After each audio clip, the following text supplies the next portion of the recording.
Selamat pagi Pak teman-teman. Hari ini saya akan menjelaskan tentang hukum Kepler kedua. Perkenalkan, saya Timmy Sandoyo dari kelas 10 3 dengan nomor 12. Sebelum saya menjelaskan lebih lanjut tentang hukum Kepler kedua, saya akan menceritakan tentang seorang anak bernama Dedi. Dedi adalah seorang siswa yang duduk di kelas 10 atau kelas 1 SMA. Ia sangat suka mengenai hal yang berbau planet. Bahkan seluruh kamarnya pun memiliki unsur tentang planet. Ia pun berpikir apakah ia harus menjadi astronot saat ia besar nanti karena kesukaannya terhadap planet. Suatu siang setelah bel pulang sekolah berbunyi, Dedi berjalan di lorong. Tiba-tiba saat ia berjalan, ia menemukan sebuah poster yang tergeletak di lantai. Hal yang menarik dari poster tersebut adalah ada gambar planet pada poster tersebut, di mana planet adalah hal kesukaannya. Ya, ini adalah poster yang ia temukan. Ia bertanya-tanya, apa hubungan antara planet dengan hukum kedua Kepler? Karena penasaran, ia pun memutuskan untuk membawa pulang poster tersebut. Sesamanya di rumah, ia memandang poster tersebut. Lalu tak bertanya, apa sih hubungan antara hukum kedua Kepler dengan planet? Karena terlalu lelah berpikir dan sehabis pulang sekolah, Dedi pun akhirnya tertidur. Di dalam alam mimpinya, Dedi terbangun di sebuah ruangan putih tanpa wujud. Tiba-tiba ada suara tanpa wujud yang menyapanya.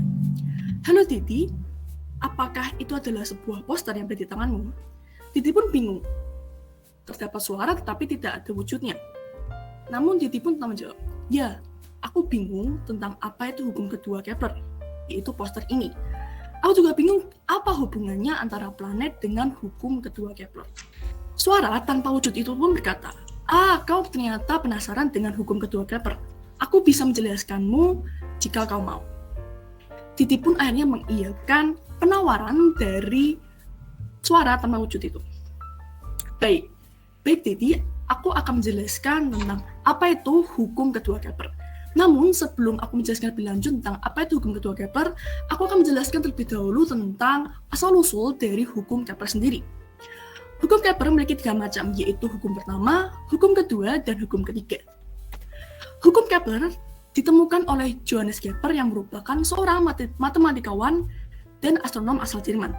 Penemuan dari Johannes Kepler ini sebelum didasari oleh data yang diamati oleh Tycho Brahe, yaitu seorang astronom Denmark.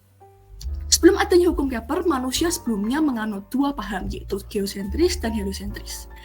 Geosentris adalah sebuah paham yang membenarkan bahwa bumi adalah pusat alam semesta. Anggapan ini dikembangkan oleh astronom Yunani bernama Claudius Ptolemeus dan bertahan hingga 1400 tahun. Sedangkan untuk model heliosentris dikembangkan atau dicetuskan oleh Nicolaus Copernicus yang merupakan astronom asal Polandia, di mana heliosentris yaitu artinya bumi beserta planet-planet lainnya mengelilingi matahari dalam lintasan yang melingkar. Hingga pada akhirnya pada tahun 1596, Kepler menerbitkan buku pertamanya di bidang astronomi, yaitu berjudul The Mystery of the Universe. Dalam buku tersebut, ia memaparkan kekurangan dari kedua model Ptolemeus dan Copernicus, di mana tidak ada keselarasan antara lintasan orbit planet dengan data pengamatan Tycho Brahe. Untuk itu, Kepler meninggalkan model Copernicus dan juga Ptolemeus, kemudian mencari model baru. Hingga pada tahun 1609, akhirnya Johannes Kepler menemukan bentuk orbit yang cocok dengan data pengamatan Brahe, yaitu bentuk elips. Selanjutnya, penemuannya itu dipublikasikan dalam bukunya berjudul Astronomia Nova. Selain itu, juga Johannes Kepler menyertakan hukum keduanya dalam buku itu. Suara tanpa wujud berkata, selanjutnya aku akan menjelaskan lebih lanjut tentang hukum kedua Kepler.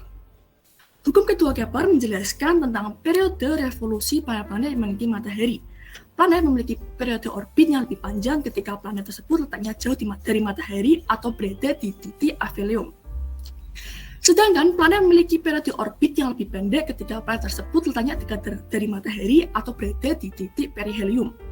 Bunyi dari hukum kedua Kepler adalah garis khayal yang menghubungkan planet dengan matahari mencakup luas daerah yang sama dalam interval waktu yang sama pula.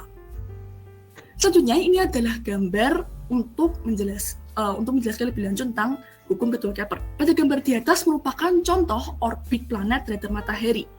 Pertemuan antara garis horizontal dengan garis vertikal yang berwarna hitam ini adalah letak dari matahari. Sedangkan untuk lingkaran hitam yaitu merupakan letak dari planet. Di gambar pertama yaitu planet sebelah kiri adalah letak planet berada di titik perihelium, dan untuk paling sebelah kanan yaitu gambar ketiga yaitu letak planet berada di titik aphelium. Jari-jari orbit dan kecepatan sudut planet pada orbit yang berbentuk elips akan selalu bervariasi. Planet akan bergerak lebih cepat ketika berada dekat dengan matahari, yaitu berada di gambar pertama. Sedangkan akan bergerak lebih lambat ketika berjarak jauh dari matahari, yaitu berada di gambar paling sebelah kanan.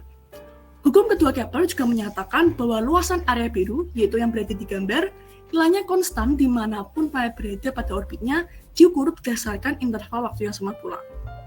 Dan untuk yang terakhir yaitu rumus, jika diketahui periode planet yaitu revolusi planet sebesar P, maka kecepatan sudut rata dapat dicari dengan rumus N sama dengan 2pi per P besar, yaitu revolusi planet. Setelah dijelaskan mengenai hukum kedua Kepler, Didi pun akhirnya senang karena ia bisa mendapat satu pengetahuan lagi mengenai yang berhubungan dengan planet. Ia pun semakin bersemangat untuk mengetahui hukum Kepler yang lain. Sekian dari storytelling saya, terima kasih. Selamat pagi semuanya, saya Livia Renata Irwanto dari kelas 10 MIPA 3. Saya akan menceritakan tentang apa itu kuat medan gravitasi dan percepatan gravitasi. Nah, apakah kalian tahu peristiwa jatuhnya meteor? Meteor jatuh ke bumi itu karena apa sih? Nah, saya akan bercerita untuk menjelaskannya. Nah, di sini saya akan mengangkat cerita seorang anak. Siska merupakan anak yang sangat menyukai ilmu-ilmu luar angkasa atau astronomi. Suatu hari, Siska sedang membaca buku tentang astronomi dan menemukan bahwa dahulu ternyata ada sebuah meteor yang jatuh ke bumi bernama Kepiok, yang merupakan meteorit terbesar ketiga dalam sejarah. Meteorit Kepiok bertabrakan dengan bumi hampir 10.000 tahun yang lalu. Meteorit Kepiok atau meteorit Agapailik ditemukan pada tahun 1993 di Greenland dan beratnya sekitar 20 ton. Nah, lalu Siska berpikir dan mencari tahu, kenapa meteorit yang sebesar itu bisa jatuh ke bumi. Setelah mencari tahu, akhirnya Siska menemukan bahwa meteorit itu jatuh karena gaya tarik gravitasi bumi yang kuat. Meteorit ini berada di dalam medan gravitasi bumi. Meteorit ini mengalami gaya tarik gravitasi yang mengarah ke arah pusat bumi, yang dimana semakin besar benda itu, semakin dekat benda itu dengan bumi, maka gaya tariknya semakin besar. Karena rasa ingin tahu lebih dalam mengenai medan gravitasi dan percepatan gravitasi, akhirnya Siska pergi ke perpustakaan dan mencari buku tentang kuat medan gravitasi dan percepatan gravitasi. Setelah mencari-cari di antara tumpukan buku, akhirnya Siska menemukan buku yang ia maksud. Segera Siska membaca buku tersebut, terdapat pengertian apa itu kuat medan gravitasi dan hubungannya dengan percepatan gravitasi. Di dalam buku dijelaskan bahwa medan gravitasi yaitu suatu daerah yang masih dipengaruhi oleh gaya gravitasi. Gaya gravitasi yang bekerja pada benda dapat menimbulkan percepatan gravitasi, sehingga kuat medan gravitasi sering disebut juga dengan percepatan gravitasi. Di dalam buku juga dijelaskan secara sistematis. Seperti gambar, ada sebuah benda kecil yang dilambangkan oleh titik P dan benda sumber yang dilambangkan dengan titik R. Titik P ini berada dalam medan gravitasi benda sumbernya, atau benda M. Di dalam gambar juga ada G, yaitu sebagai kuat medan gravitasi, dan R merupakan jarak dari titik ke pusat benda. Sistematis ini berkaitan dengan rumus kuat medan gravitasi. Rumus untuk kuat medan gravitasi yaitu kuat medan gravitasi sama dengan konstanta gravitasi dikali massa benda per jarak titik ke pusat benda. Nah, setelah membaca buku, akhirnya Siska dapat memahami dan senang, karena mendapat wawasan baru tentang kuat medan gravitasi dan percepatan gravitasi. Sekian cerita dari saya, terima kasih. Selamat pagi semuanya, perkenalkan nama saya Jislin Butiarto dan hari ini saya akan menjelaskan kepada kalian tentang apa itu kuat medan gravitasi dan percepatan gravitasi. Pada suatu hari yang cerah, ada sepasang sahabat kelinci yang sedang bermain. Kelinci-kelinci tersebut bernamakan Nun dan Yong. Mereka bermain dari pagi hingga siang hari, tak kenal lelah dan tak kunjung bosan. Dan ketika sore hari, mereka akan berhenti bermain dan bercakap-cakap sambil menunggu jemputan orang tuanya. Yong, cita-citamu pengen jadi apa? Nun bertanya untuk memulai pembicaraan. Cita-citaku? Apa ya? Aku pengen pergi keluar angkasa, jawab Yong. Wah, keren banget, ujar Nun. Lalu, Yong pun bertanya kembali. Kalau kamu, cita-citamu pengen jadi apa? Nun pun menjawab dengan ceria. Aku pengen terbang dengan bebas, kayak burung-burung di langit itu. Aku selalu berpikir akan menyenangkan kalau aku bisa jadi seperti mereka.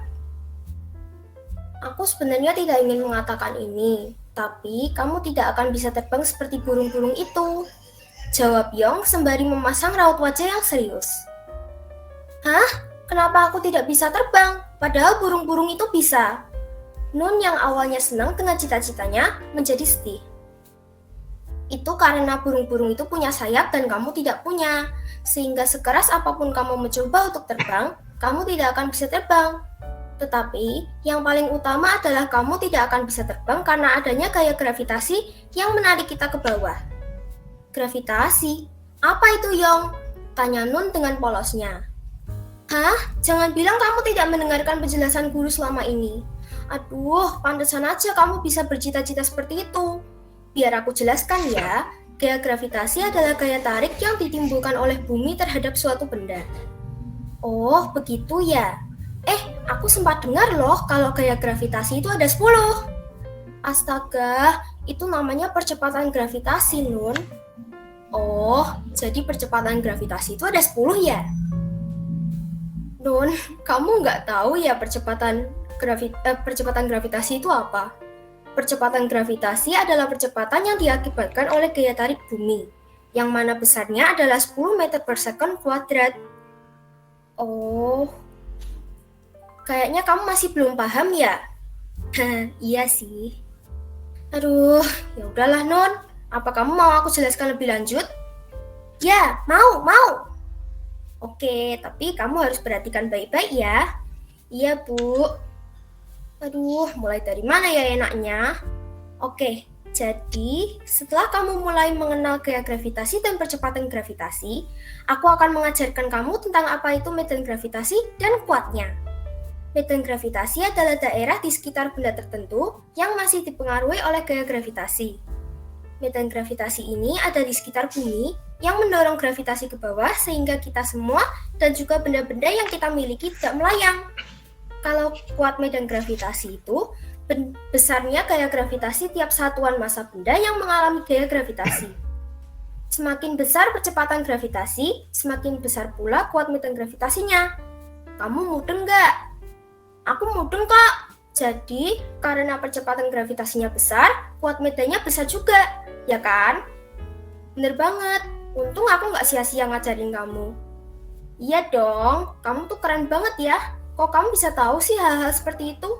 Ajari aku yang lainnya juga dong. Oke, selanjutnya kita belajar tentang rumus-rumusnya ya.